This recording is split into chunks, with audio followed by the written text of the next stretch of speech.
আসসালামু আলাইকুম বন্ধুরা, সকলে কেমন আছেন? আশা করি সকলে ভালোই আছেন। আসলে আমি আপনাদের মাঝে ওইভাবে কন্টিনিউ কোনো ভিডিও নিয়ে আসতে পারতেছি না, কারণ বিভিন্ন ঝামেলার ভিতরে একটু আসলে বিভিন্ন ব্যস্ততার কারণে আসলে ভিডিও দেওয়া হচ্ছে না বা ভিডিও বানানোর ওরকম কোনো সুযোগ পাচ্ছি না।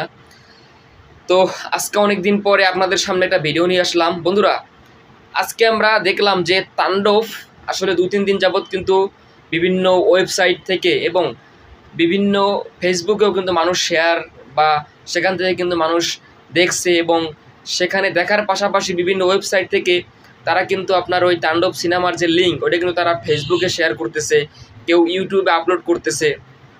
তো আসলে ভাই, আপনাদের এগুলো করে কোনো লাভ নাই, বুঝছেন? যারা সিনেমা হলে সিনেমা দেখবে বা যারা সিনেমা প্রেমী, তারা অবশ্যই তাণ্ডব সিনেমা হলেই দেখবে, ঠিক আছে? কারণ সিনেমা হলের মজা আর মোবাইল, ডেস্কটপ বা কম্পিউটার দেখার মজা হলো যে অন্যরকম।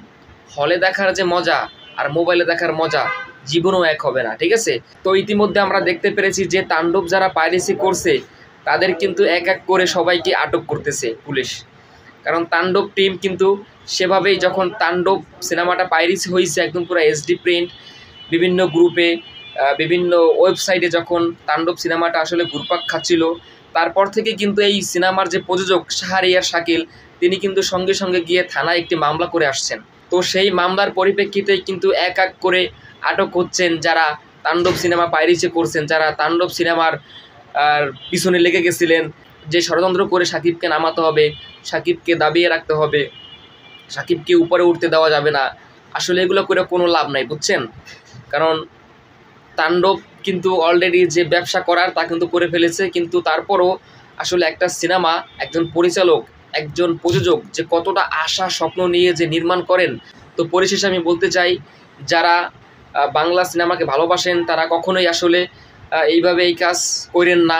বাংলা সিনেমা এগিয়ে যাচ্ছে, বাংলা সিনেমা বিশ্বের দরবারে মাথা উঁচু করে দাঁড়াচ্ছে, দাঁড়াইতে দেন, ঠিক আছে? কারণ সামনে আরও বড় বড় সিনেমা আসবে। তো আপনারা প্লিজ দয়া করে কেউ পাইরেসি করেন না, কেউ ষড়যন্ত্রের সাথে লিপ্ত হইয়েন না, ঠিক আছে?